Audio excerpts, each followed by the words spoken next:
Hi everybody, I'm happy to be back. I'm sorry I took some time off, there was a lot going on. I do have a new iPad, so that was part of it. It's really great, iPad Air. I got my son the iPad 12 Pro, and it is something else. But I'm just going to do a really quick training video about where I am on the game and what I'm doing, answering a couple of the questions in the comments, just sort of generally, and then I can do more specific stuff. So right now I am on this account and I'm just going to talk about leveling up the main character quickly. So what I did with this account is I have taken my main guy COVID. I named it because I started this quest in the middle of the pandemic. I'm sure we all loved that. Anyway, I lowered him down. So to build him up is one thing. You want to build him up as a monk. It's my understanding that that does the base for his base statistics, which you're trying to get. So you can see under attack there, the 19 and the 9. You want to up. We're doing this to up those statistics because, you know, he was. If you can look here, he was a master, you know, at everything. So pretty much OP anyway. We're just raising it up, and I wanted to just comment about how to a quick trick on how to lower him quickly, because it's time consuming either way. But I use the mind flayers in Zeklas, where you set the trap and it lowers you a level. These guys, if you have someone with Beastmaster, is it Beastmaster or Beast Tongue right next to them, their fourth ability will actually lower a level. So you can stand by, circle around them, and just every turn lower the main character up to 4 levels, excuse me. So that works very quick. So just a quick pointer on that. There's plenty of videos out there and guys that are a lot better than me at doing this. So you can look at those videos and they can show you how to do it. Okay, so I'm going to go to the data that I'm on and show you where I am, because I'm about level 50, so there's still a lot of stuff to do, and I'm going to do videos on all of these different areas. I should have done them before, like the you know, there's a lot of very difficult battles that I just went through that I probably should have, like the gallows, that's a tough one. But my guys are so OP because I'm going through, the version that I'm using is on the iPad. This is the War of the Lions version, which is my favorite one. It does come with some extra perks, a couple special characters that the original isn't going to have, and a little different than the PSP. The PSP version actually is the most flexible on what you can do. But this one, once you pass it once, you get those special equipment that I've shown on here before. After you get to level 3 and the poaching den opens, then you can make your characters overpowered. So what I'm doing is I'm level 50. If you look at my roster really quick, you can, if you've played it before, you can kind of know where I am. So I still got a lot of the regular guys. You know, what I like to do is build up these regular characters to a point where I kill them, and then I can get their diamond and get all of those abilities for characters like Mustadio. That way they raise a lot quicker. And that's just a secret that you can do. And then later in the game, if you want to go buy soldiers, they will level up very quickly if all your other guys are high. So you can see I have guys in different ranges. I haven't really leveled them up. I've kind of moved quickly for it, through it. So it's going to be, I did that because Nelveska Temple is what I'm doing. And because I have the overpowered equipment, it should be a little easier. Normally you'd want to really build up your characters. So you can see I just got Reese. She's still the Holy Dragon. I don't build up the dragon or use her as a dragon, just because when she turns into a dragoner, she's really, really powerful. One of the most powerful in the game. One of my favorite, along with Bathier. But the ones that we're going to be building up is we're going to be building up Rafa the Thief. Well, whether or not she's a thief during that, I don't know. But she's going to have move, find treasure. And she's also going to have low bravery. So in case you don't know, the bravery is a direct reflection of the chances that you'll get on a fine item, that you'll get the rare item. So her bravery is 31, which means she'll have a 69% chance of getting the rare item, which is really good. You want that in the deep dungeon. You know, when I run her in the deep dungeon, I think I have her at 14 or 15 bravery, as low as you can get possible. I think that's where it is. We'll find out shortly. And then her chances are really high because you want to get all of those in the deep dungeons when you're running through there. And then, of course, there's ways to get extra stuff once you get through the deep dungeon and on the ninja level, where you have that catch, which I've shown before, which is a great way. I think that account has 10 or 15 Chaos Blades, which is the best weapon in the game. And I want, so, you know, I'm going to chickener, so I'm raising him up to use the chicken ability. I'm raising him up, the construct, because he's going to be the one that she stands on. And then, of course, I want to raise, I like Bathy A and Mustadio in this battle because of their ability to shoot. And the cockatrices that are up on top, I'm going to show you here, another good source. So GameFAQs, GameSpot has the best one. And this is what we're going to do, the Cursed Island of Nelveska. This will give you a walkthrough of everything, of what you need to do. This whole thing, if you go to the table of contents, will give you basically a play-by-play. It shows you the posting list. It's very accurate. You can see the rewards here. What we want to get is a Javelin 2 and the Escutcheon 2, if that's how you say it. The Saska's Blade. Nagarok's you can get in a few different ways, but I try and get all 4. Even though there's better equipment, well, not the Javelin or the Shield. Those are about the best ones you can get.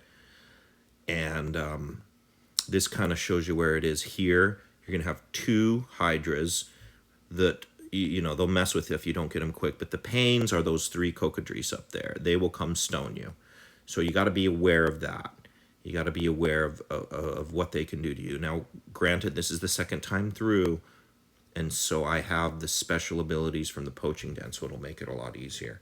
So that's just basically it, a little introduction of what I'm going to do.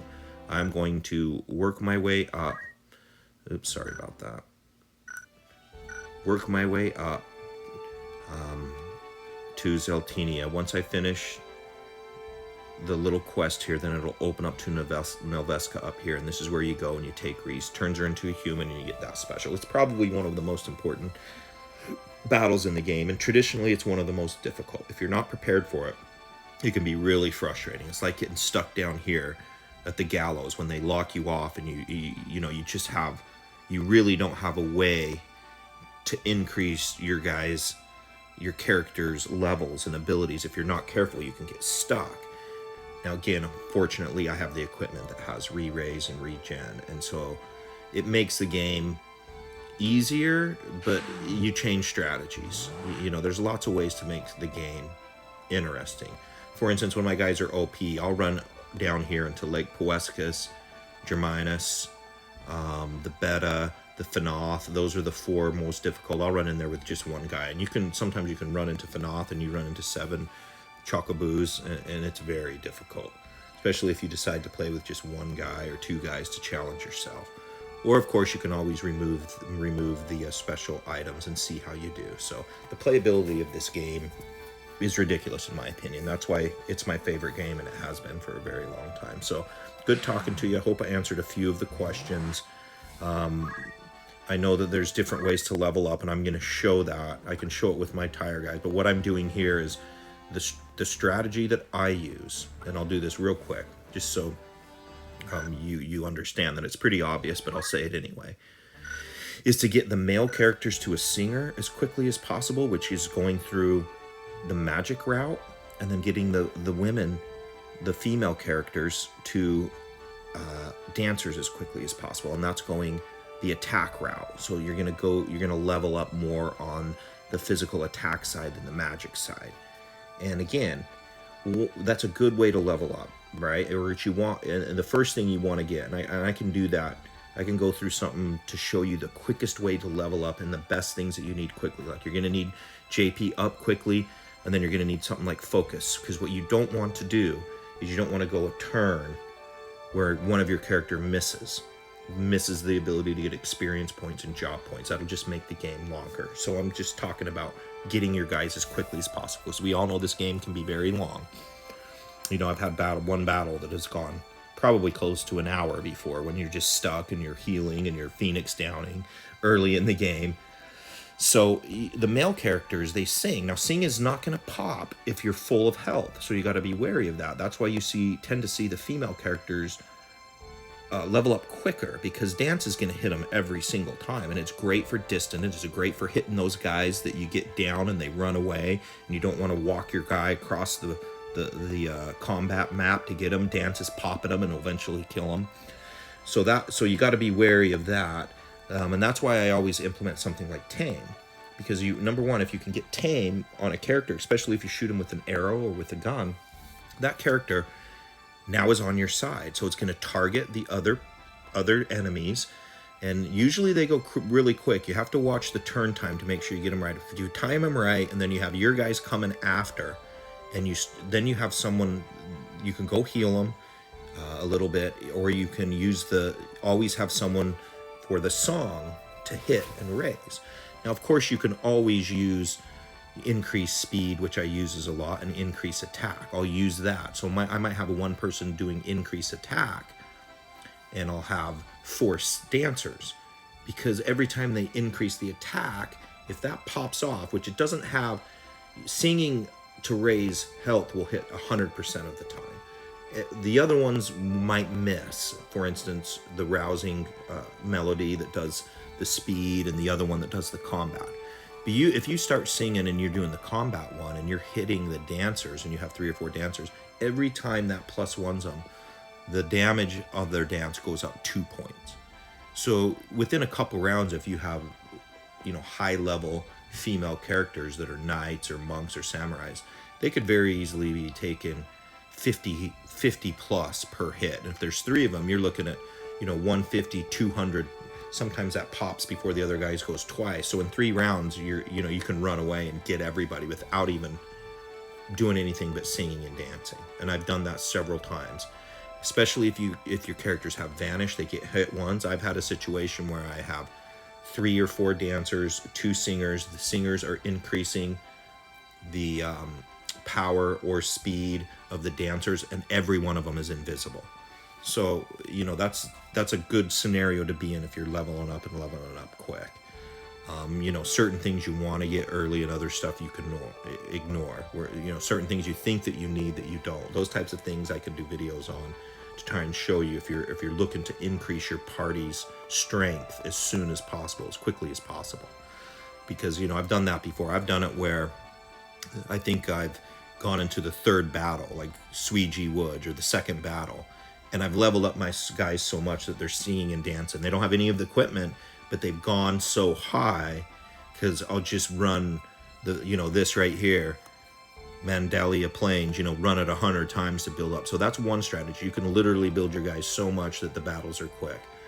Or you can just try and build up as little as possible and go through it. It's going to be much more difficult, and I've done that. Very, very hard to make it through the game without having several battles just to increase your characters. Now once you get through it once, and you have the ability to go to the poacher's den and get those special items, which I have on this, then you become invincible. So you can, you're fighting at your level, or you're fighting ones that are above your level. And once you do that, I could probably run through and pass the game off without ever having to level my guys up, and pass the game off with my guys, some of them under level 60. To do that is very difficult any other way. Usually by the time my characters are going to go through the deep dungeon, I want all the ones at level 99. So you're going to get a lot of playing time in and stuff like that. So hope that helps. I'm going to make a video of Nelveska here over the next couple days and have it posted. If you have any other questions, let me know.